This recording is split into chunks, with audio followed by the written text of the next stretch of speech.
explain a bit about the storm in 1997, 12 years ago. So we don't get much rain here, maybe 300 millimeters per year, that much rain in a year. But often we get very intense thunderstorms, especially in the summer. Then when we get the lows in the south, in New Mexico, bring the moisture here from the Gulf of Mexico and it gets pushed against the mountains. And if you get cold air on the other side of the mountains, then those clouds go up, and then it rains at the same place all the time. So in one day in July, I think 29th of 1997, 12 years ago, then it starts raining in the mountains. I went to work all morning, it rained and rained and rained, and I said, oh, that's okay. And I came home in the afternoon, I didn't worry about this, but all afternoon it started raining here. Only here in the west of town. And I was leaving southeast of town, blue sky, no problems, and the police and the sirens and everything was going on at night. What's going on here? So it kept raining, and we got about 250 millimeters of rain in one day. So, and of course, all urban areas, a lot of pavements, and the water start coming in the back. So the Hilton is like over there. So you can see this from the Hilton. And all this area behind us here, you see the railroad track? It's just big, wide, open pond there. There's a bicycle path, we'll see maybe a little later. A bike path that cuts across underneath the railroad track.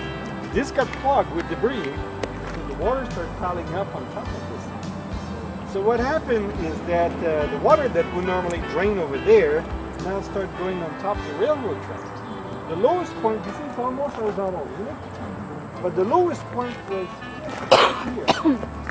So now the water starts overtopping that side there, okay? And there were people living in trailers right here. That's a little trailer park. So in small houses, you know, mobile homes and trailers. And all of a sudden, people started seeing the water coming off of there. And they said, what should we do now? One train came in with the gas, and somehow the train got derailed by the flood because the water started pushing the rail around, and then so it got derailed, and that thing got a spark and it's caught in fire. So on the news, they came in at night, could see the water coming down, you can see the fire from the oil tank behind this thing, and some ladies in their house had tried to cross here that little creek. There was maybe that much water, but it was draining fast here, and they got carried away, and 5 of them died right here.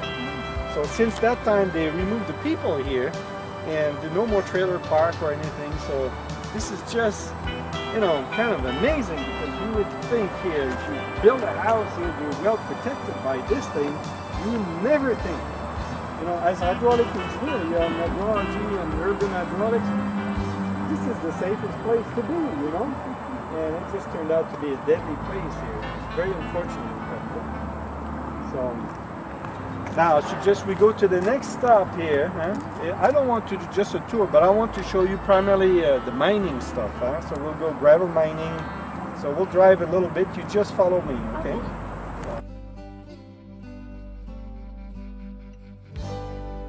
Down, tiny creek out there. Okay? You see the bike path going, kind of tunnel out there, and it goes to the creek.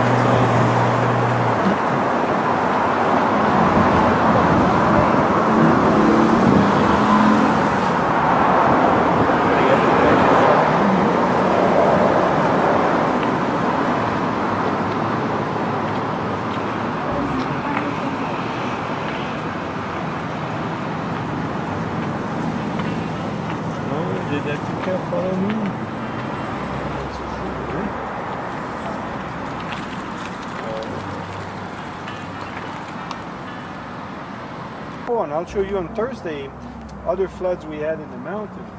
But this one, 97, nobody thought about that here in town. And yeah, we may want to move here. And we have built a lot of detention ponds as a result of this flood. It's a baby there. Right there. It's a tiny little creek out there. And then you see how wide this area is. So this is the tunnel for the bikers, and there are a couple culverts down there for the main stream. So what happened, this got clogged with debris and whatnot. There was still water passing through this, but imagine this area here, and that went up to overtop the river. So that's a lot of water coming in. You would think you'd never get that much rain, that much water from this, you know, this drainage area. It's like maybe 10 square kilometers. So the discharge here was 5,000 CFS, which is about 140 liters a second. So a lot of water coming through here. It's all ponded off with that. Yeah? Very good. Pipes. And the culverts for the street come out here. And they must be designed for about 10, 15 cubic meters per second. But you get about 140, 10 times as much coming through this here at that time. You know, so 15 cubic meters per second, something like that. And we get about 150 coming in at the peak of that flood there. So you get a lot of storage behind this thing. And yeah, about a lot of water. It's the volume that struck everybody by surprise, because you have to fill, you know, it's about 3 meters, and you saw the width of this thing. It's like 400 meters wide, and it's just tremendous storage capacity behind this thing. And people were used to expecting the water to come here. You see, we were in the parking lot over there in the first stop there, and they had trailer park right there, so they saw the water coming from way back there, and they tried to escape. Say, hey, the water's coming, tried to cross this shallow stream there, and they got just carried away. We did some experiments at CSU in the flume at the ERC, how much someone can sustain in terms of velocity. So if you have shallow velocity, then you get, you know, a shallow stream, you can get high velocity, or you get a lot of water and slow velocity. So the magic number is about 10 square feet per second, so that you can stand, you know, human body can stand in a current there. So if it's 5 feet, we're in feet there, 5 feet deep, about 2 feet per second. Or 2 feet deep, 5 feet per second, that's about the limit where someone would get carried away. So we use 10 as a kind of magic number there for the flow. And that's kind of hydraulic parameter you never think of, but you know, in hydro, environmental, and normally under anything below the waistline, we could always wade into the river. There's no problem. Well, that's what you think, but this is when not shallow. That was shallow water. You're talking about here. It was about a foot deep, about this deep, okay. But it was flowing very fast, 5-6 feet per second, so it carried the people down. Unfortunately. There's a creek. Yeah. Running through the East Village. Well, you know, on Elizabeth, West Elizabeth Street, where we go street high, and right, going down to the International House, and then you go to the campus. Well, that area, people could kayak on the street. Oh. You had kayaks floating down, paddling down the street during that floods there. And I would go to CSU campus and go down, and you know, the library got flooded. The engineering building got flooded too. Is that when? 1960, 62. So that's like 35 years ago, 45 years ago. After the flood. No, I had always an office at the ERC, but I was in the basement on campus. So then they renovated the whole thing, and I got an office on the second floor. You saw my tiny office. But at the time I had tiles in my office, and the tiles started curling up. You know, it was terrible. It was terrible. Coming down this way.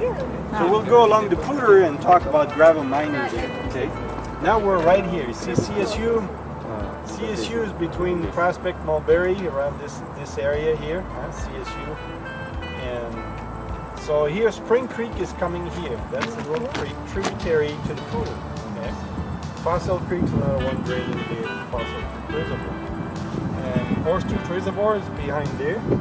So we have College Lake here, Foothills Trail, Foothills campus is right here, LaPorte. That's where the Engineering Research Center is. So campus is here, Foothills campus over there, and now we are right here.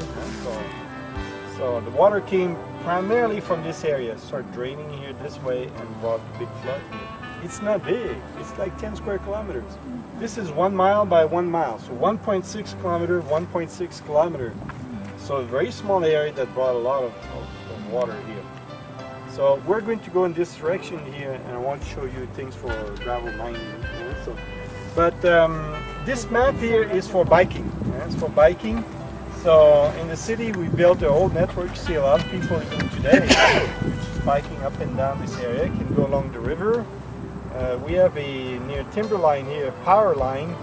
So near the power line there's a trail also coming this way to develop a whole network of paths.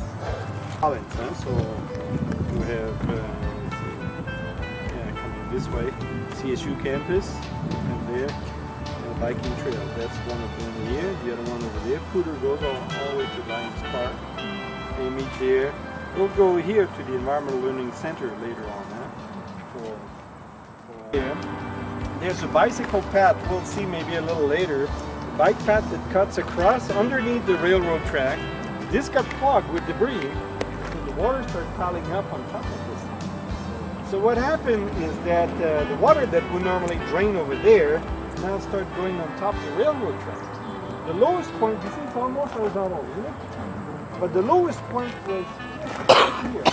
Then when we get the lows in the south, in New Mexico, bring the moisture here from the Gulf of Mexico and get pushed against the mountains. And if you get cold air on the other side of the mountains, then those clouds go up, and then it rains at the same place all the time.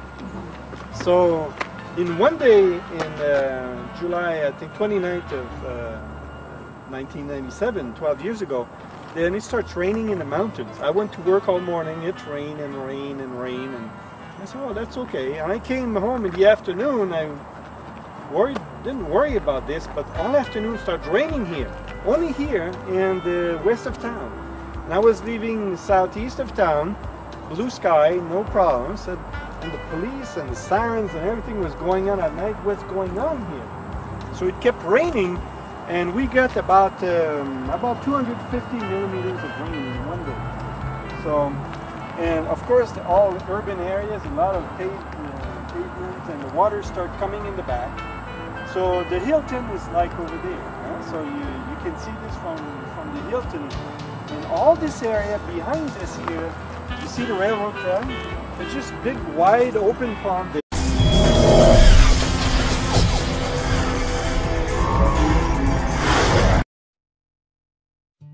Explain a bit about the storm in 1997, 12 years ago. So we don't get much rain here, maybe 300 millimeters per year, that much rain in a year.